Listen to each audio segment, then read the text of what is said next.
आताशी ना उष्णता भरपूर वाढलेली असा, त्यामुळे पालेभाजी भरपूर खावा। आज मी करतोय लाल पाल्याची भाजी।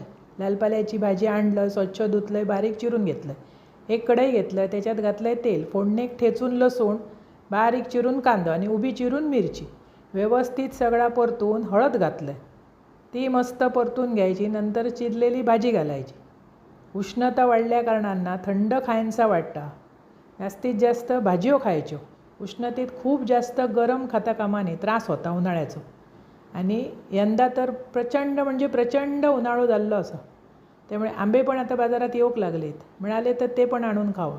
सध्या महाग असत, पण खाव खोये, कारण काय उन्हाळ्याक रामबाण उपाय तो। कोकणात इलासकी भरपूर असत।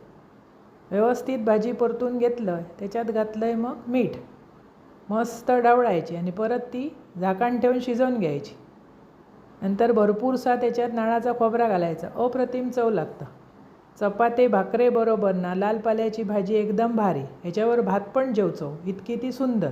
अशी भाजी करा, खावा, आवडतली तुमका आणि आवडल्या चॅनल सबस्क्राईब करा।